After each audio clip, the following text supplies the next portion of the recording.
Information about the RRB Group D recruitment 2025 in Kannada, exceeding 100 words.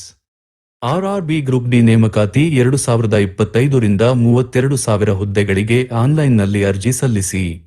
Railway ನೇಮಕಾತಿ ಮಂಡಳಿಗಳು RRBS ದೇಶಾದ್ಯಂತ ವಿವಿಧ railway ವಲಯಗಳಲ್ಲಿ ಗ್ರೂಪ್ ಡಿ ಹುದ್ದೆಗಳಿಗೆ ನೇಮಕಾತಿಗಾಗಿ ಅಧಿಸೂಚನೆಯನ್ನು ಬಿಡುಗಡೆ ಮಾಡಲಿವೆ. ಈ ನೇಮಕಾತಿ ಪ್ರಕ್ರಿಯೆಯು ಒಟ್ಟು 32,000ಕ್ಕೂ ಹೆಚ್ಚು ಖಾಲಿ ಹುದ್ದೆಗಳನ್ನು ಭರ್ತಿ ಮಾಡಲಿದೆ.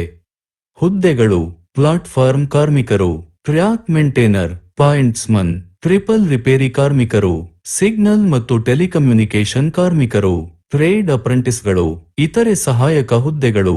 ಅರ್ಹತೆಗಳು: ಶೈಕ್ಷಣಿಕ ಅರ್ಹತೆ 10ನೇ ತರಗತಿ ಪಾಸು, ಕೆಲವು ಹುದ್ದೆಗಳಿಗೆ ITI ಡಿಪ್ಲೊಮಾ ಅಗತ್ಯವಿದೆ.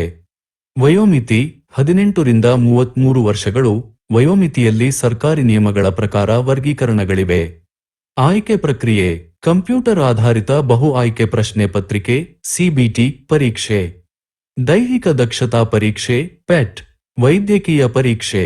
ಅರ್ಜಿ ಸಲ್ಲಿಸುವ ವಿಧಾನ: ಅಭ್ಯರ್ಥಿಗಳು ಅಧಿಕೃತ RRB ವೆಬ್ಸೈಟ್ಗಳ ಮೂಲಕ ಆನ್ಲೈನ್ನಲ್ಲಿ ಅರ್ಜಿ ಸಲ್ಲಿಸಬೇಕು. ಅರ್ಜಿ ಶುಲ್ಕವನ್ನು ಆನ್ಲೈನ್ ಮೂಲಕ ಪಾವತಿಸಬೇಕು. ಮುಖ್ಯ ದಿನಾಂಕಗಳು: ಅಧಿಸೂಚನೆ ಬಿಡುಗಡೆ ದಿನಾಂಕ, ಅಧಿಕೃತ ದಿನಾಂಕವನ್ನು ನಮೂದಿಸಿ. ಅರ್ಜಿ ಸಲ್ಲಿಕೆ ಆರಂಭ ದಿನಾಂಕ, ಅಧಿಕೃತ ದಿನಾಂಕವನ್ನು ನಮೂದಿಸಿ. ಅರ್ಜಿ ಸಲ್ಲಿಕೆ ಕೊನೆಯ ದಿನಾಂಕ, ಅಧಿಕೃತ ದಿನಾಂಕವನ್ನು ನಮೂದಿಸಿ. ಗಮನಿಸಿ, ಈ ಮಾಹಿತಿ ಉದ್ದೇಶಗಳಿಗಾಗಿ ಮಾತ್ರ.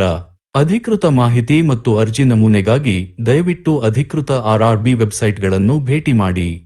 ಭಾರತೀಯ ರೈಲ್ವೆಗಳು ದೇಶದ ಪ್ರಮುಖ ಸಾರಿಗೆ ಮಾರ್ಗಗಳಲ್ಲಿ ಒಂದಾಗಿದೆ ಮತ್ತು ಗ್ರೂಪ್ ಡಿ ನೇಮಕಾತಿ ಪ್ರಕ್ರಿಯೆಯು ಯುವಕರಿಗೆ ಉತ್ತಮ ಉದ್ಯೋಗಾವಕಾಶಗಳನ್ನು ಒದಗಿಸುತ್ತದೆ. ಅರ್ಹ ಮತ್ತು ಆಸಕ್ತ ಅಭ್ಯರ್ಥಿಗಳು ಅಧಿಸೂಚನೆಯನ್ನು ಎಚ್ಚರಿಕೆಯಿಂದ ಪರಿಶೀಲಿಸಿ ಮತ್ತು ಅರ್ಜಿ ಸಲ್ಲಿಸಲು ತಯಾರಿ ನಡೆಸಬೇಕು. ನಿರಾಕರಣೆ: ಈ ಮಾಹಿತಿಯು ಸಾಮಾನ್ಯ ಮಾಹಿತಿ ಉದ್ದೇಶಗಳಿಗಾಗಿ ಮಾತ್ರ. ಅಧಿಕೃತ ನಿಯಮಗಳು ಮತ್ತು ಅರ್ಜಿ ಪ್ರಕ್ರಿಯೆಗೆ ಸಂಬಂಧಿಸಿದಂತೆ ಯಾವುದೇ ತಪ್ಪು ಮಾಹಿತಿಗೆ ನಾವು ಜವಾಬ್ದಾರರಲ್ಲ.